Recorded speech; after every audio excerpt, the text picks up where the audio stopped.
So beautiful sights here as the sun goes down. The moon is high in the sky, and as we look to the big screen, ladies and gentlemen, our salute to Scooter Bryce Townsend.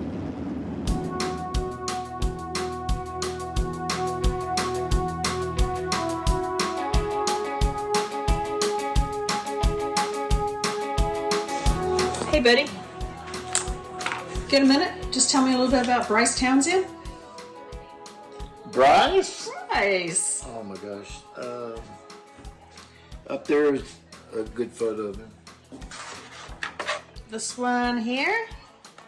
Okay, that is I think that's the 80-81 season, but it's him with Tim Parkin's dad, Brian Clark. But he actually, Bryce actually started with me a couple years before that. I think he was 8 years old when he actually started. So, but we're friends for, I don't know, we miss him so much. 45 years, I guess we're his friend. And then when we kind of quit racing, both of us, he was bringing his tours up, so he was always by the house here, one or two times a year. So we've always stayed in touch, and I don't know, we just miss him so much. Anyway, good luck on the BT30, and that's all I got. Thanks, honey. Bryce was such a legend. He was my teammate for 3 or 4 years early on in my career. He actually taught me some of Speedway's basic fundamentals, which have stuck with me to this day. He had such an infectious smile and enthusiasm that was unmatched, so we sure must send him around the Speedway. I loved knowing Bryce. Bryce was a good friend of mine, good friend of my family's. He was always a good laugh, and you always had a good time when you were around Bryce. He was a hell of a good time. We travelled all over America, spent a lot of nights in New Zealand as well, so yeah, we had some good times. Some of them I can't remember, probably a good thing, but he was just a great person, just brought people together. I mean, his group of friends and his family, it was massive. And sadly when he passed, I think his funeral was an ode to how popular Bryce was. Everybody absolutely loved him, and he was the coolest. He was the coolest. So yeah, really miss him, and really happy that the family are putting on this race, and really happy to be a part of it, and racing in Bryce's memory. Bryce was the guy in Speedway. He was someone that everyone knew, and he kind of went out of his way to help anyone that needed it. And I think a good example of that was when I went up from TQs into the midget class, and Bryce, when he was working on the infield, he went out of his way and actually held up the start of the show at Western Springs just to give me a little bit of advice on my first couple of nights in the midget. And so he was getting blown up over the earpiece and just took the headphones off and kept giving me the advice that I needed. So yeah, it kind of sums him up. He was just willing to give for whoever was there. So he was an awesome guy. And just to touch on mental health as well, I think it's just this whole event is outstanding in the way that it's taken off over the past few years, and the way that everyone gets in behind it and supports that concept of looking after yourself and checking in on your mates and stuff. So I think it's probably a habit that everyone could get a little bit better at, and looking after yourself, knowing you're normal, and knowing that it's not a problem just to reach out to someone if you are struggling. So yeah, all the best for the BT race, and I can't wait to be there.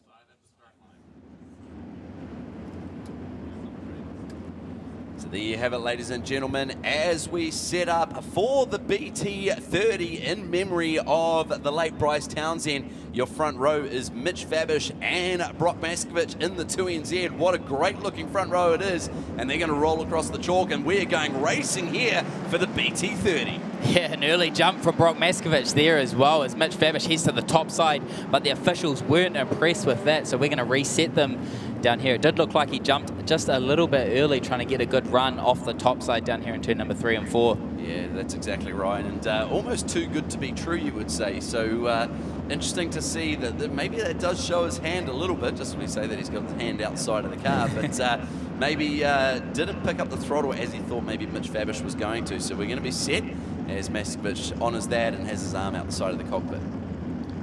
Yeah, so first warning as Maskovic is just starting to hold back just a little bit. Then grid 2 is the pace setter down here in New Zealand. Mitch Fabish holding to his inside. So great to see 2 and 3 NZ. So both of our New Zealand title championship podium finishers starting on the front row here for the BT Memorial as we head into turn number 3. We're going to idle towards the start-finish line out of turn number 4. And we're green out of turn number 4 for the BT Memorial.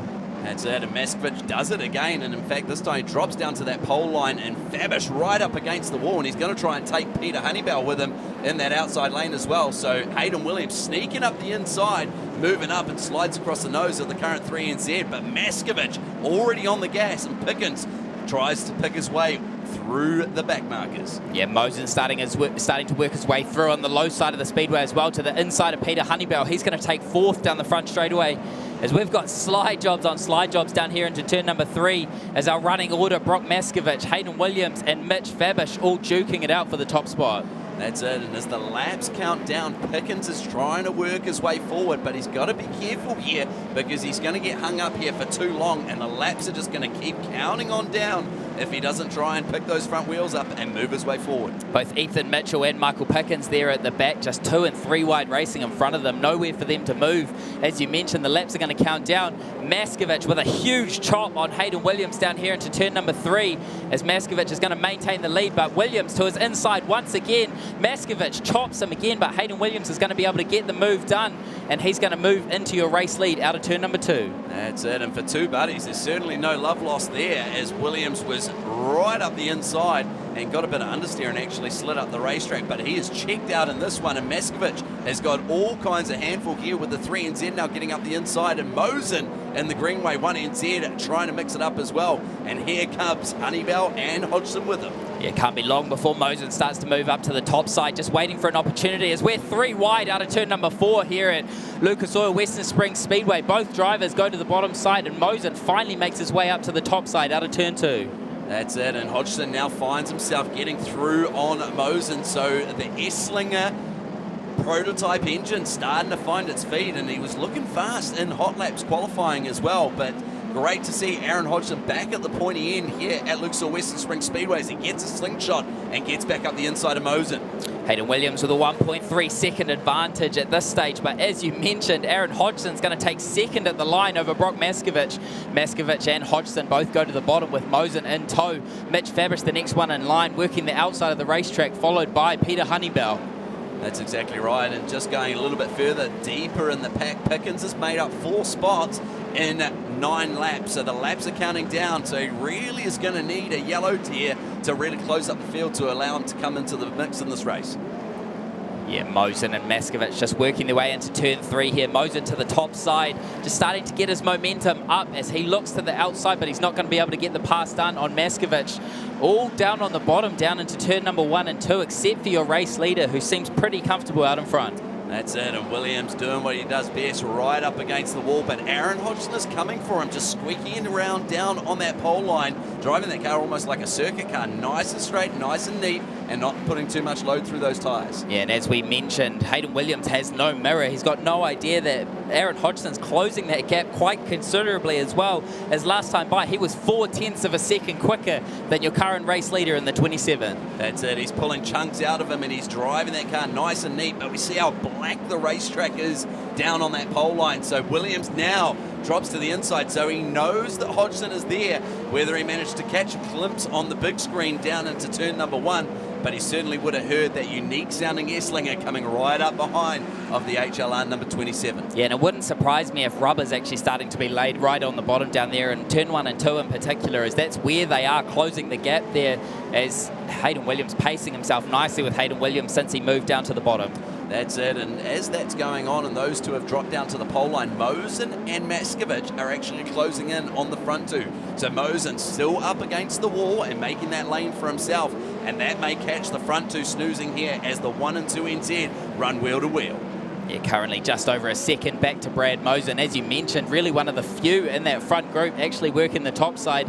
Mitch Fabish, the next one back there in about 5th position, but Brock Maskovich hasn't moved off the top this whole race, as Williams is actually starting to stretch his legs again out in front, pulling out over half a second. That's it, and Hodgson just slid up the racetrack down at turns 3 and 4 last time, and that's what lost all that track position. And look, here comes Mo in the Greenway 1NZ. He's right up against the back tail tank down the straightaway on Aaron Hodgson. He gets a run. Is he going to throw a slider next time by? We're about to see, as Maskovich and Mosen are closing. Yeah, Mosen coming from a long way back, just trying to keep his momentum up. Hodgson covering the lane up the straightaway. So Brad's going to have to try and find an opportunity where Aaron's not coming to the top side, but it doesn't look as good down here in 3 and 4. That's it, as we're past halfway distance with only 12 laps left to run, as Hodgson loses a whole lot of ground. Not too sure if he had a bit of a stumble there, but that's allowed Mosen to clear him well and truly. So the 1NZ now moves up into the 2nd spot and around Aaron Hodgson. So Mosen now on an absolute charge coming up to the back of Hayden Williams. Yeah, and Aaron Hodgson slipping off the bottom there told me that rubber definitely is down there in turn number 1 and 2. Mosen's still committed to that momentum lane. However, Hodgson is going to work back to his inside, and he's going to try and take that spot away. And I think he is going to be able to get that one done down there in turn number 1 and 2.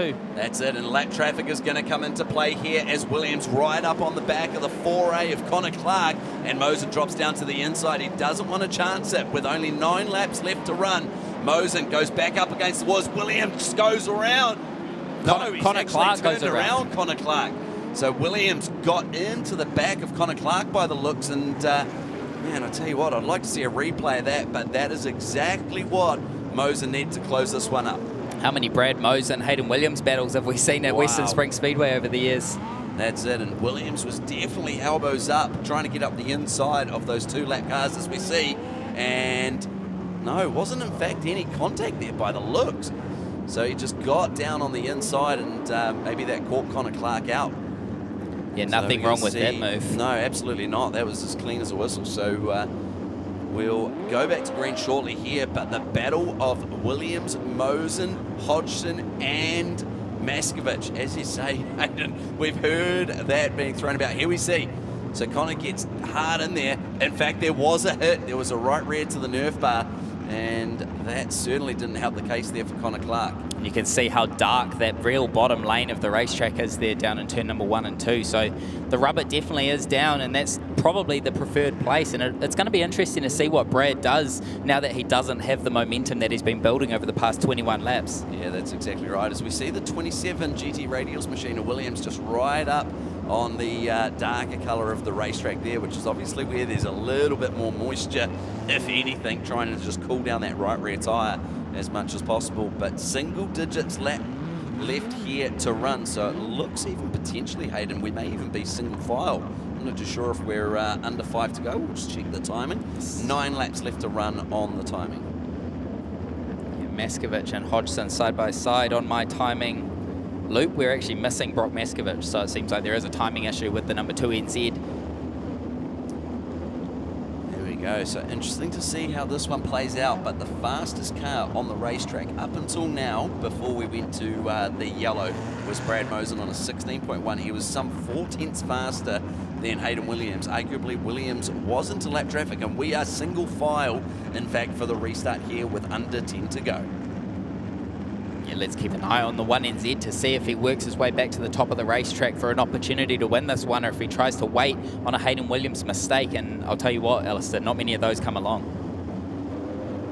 As we get set to go green with 9 laps left to run for the BT30, it's Williams that takes the green and will lead us away. Single digits laps left to run here as Mosen goes right up against the wall and looks to build that momentum. And here comes the charge from the Greenway 1NZ, right up against the wall, trying to get around Mosen. Maskovich wants to sneak up the inside. He wants a bite of the pie as well. But so far, none of them have got anything for Williams. Yeah, seems like the top in turn 1 and 2 and the bottom in 3 and 4 might be the play for Brad, but he's going to keep working on that momentum down here in turn number 3 and 4, as he's the only car all the way back to Alec Inslee in 8th position working the top side of the racetrack. That's it. He's persevering up there, but I totally agree with you, Hayden. It looks like there's a bit of drive down there at Midas turn number 1 and 2, and here's a run. But Williams drops down to, as we say, that faster line down the bottom at 3 and 4. But Mosen with 6 laps to go. Next time by, can he get it done on the HLR number 27? Brock Maskovich just sneaking back there in third as well, trying to find that opportunity to shove it up the inside of Brad Mosen and get on the tail tank of the 27 of Hayden Williams, who's just doing everything he needs to do right now with 5 laps to go. That's it, and Mosen a little bit closer on that lap. He's just got to keep it uber clean. But is there going to be a mistake from Williams? We're about to find out, but he's cool under pressure, and we know how fast Mosen is, and he's under pressure himself as well from the 2NZ of Maskovich. But Williams doing a great job out front, matching Mosen's lap time on the previous lap. Yeah, Mosen just doing exactly the right thing out of turn number 4 as he's very close to side by side, as that scrub down the back straight is going to affect his momentum quite considerably, and it does. However, he slingshots down the front straight with just 3 laps to go. That's it, and Maskovich right up against the tail tank of Hayden Williams down to Midas turn number 1, as Maskovich with a run out of turn number 2, and he gets himself wheel to wheel with Maskovich. And is this the closest he's been, as we've got 2 more laps left to run? Mosen with a run, he's on a charge back, and lurking in the background, Fabish wants a piece of the pie here, running in 4th. We've got a 4-car battle for the lead in the BT 30 lapper here at Western Springs Speedway. Mosen, as you mentioned, the closest he's been. Maskovich takes the lane away from him, and that's going to affect his speed into turn number 1 as Williams continues doing the right thing down on the bottom out of turn 2. Oh, big contact between Maskovich moving up on Mosen on the back straight. That's it, and that just slowed the run for Mosen, and Fabish gets up to second and takes second place, and Mosen and Maskovich get together at the line. Wow, action aplenty, but ladies and gentlemen, your winner of the BT 30 for the Midgets, GT Radials, HLR Racing, Hayden Williams. Brad Mosen just edging out Brock Maskovich at the line with that contact at the line by 0.016 as well. Extremely close finish for your top 3. And as you said, Mitch Fabish waiting for that perfect opportunity, and he found it coming out of turn number 4. That's exactly right, and he just waited and bided his time. He wasn't the fastest throughout the race, but when it counted, he was there to pick up the pieces with Mosen and Maskovich coming together as we see the celebrations for HLR Racing's Hayden Williams. And great effort for the Harper Leonard racing team, Jeff and Suzanne Harper, massive supporters of Luke Saw Western Springs Speedway, and rightly deserve your feature winner here tonight at Luke Saw Western Springs Speedway goes to Hayden Williams.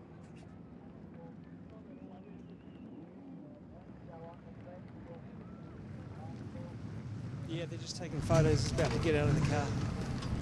I believe he's got a two-place relegation, but we'll do this, and that can be sorted out.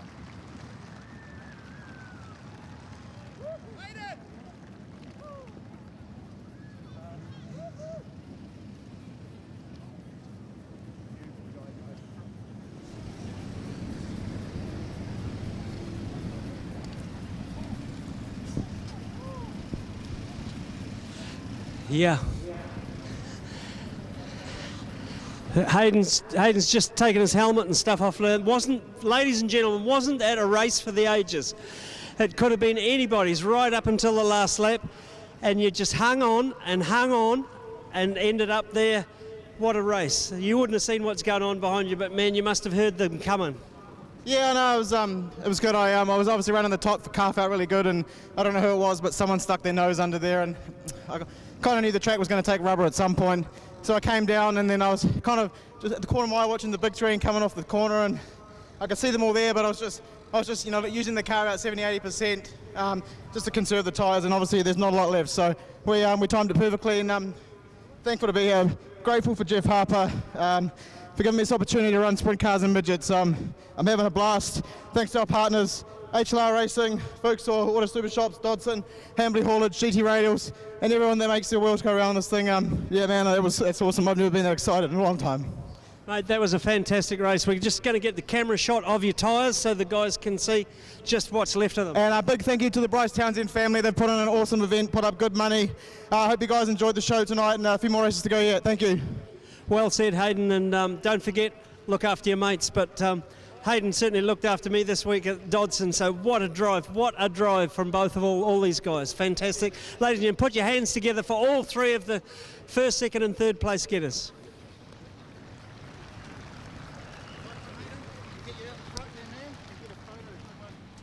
And what a race that was there, Hayden. And here's that battle, banging wheels with the 1 and 2 NZ, and how exciting that was. But check out as that slows the run from Moser. Maskovich lights up the racetrack, and here comes the 3 NZ, the Terminator race cars, and number 3 NZ at Fabish sneaking in there for second as well. And what a drive that was at the end for Fabish. Yeah, timely and really patient move by Mitch Fabish there as well.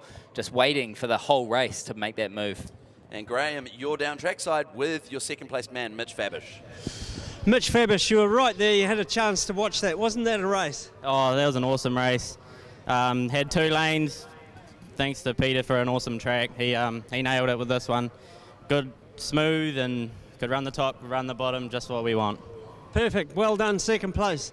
And just a quick word with Brad Mason. Brad, mate, sometimes you don't win, but that was still a cool race, wasn't it?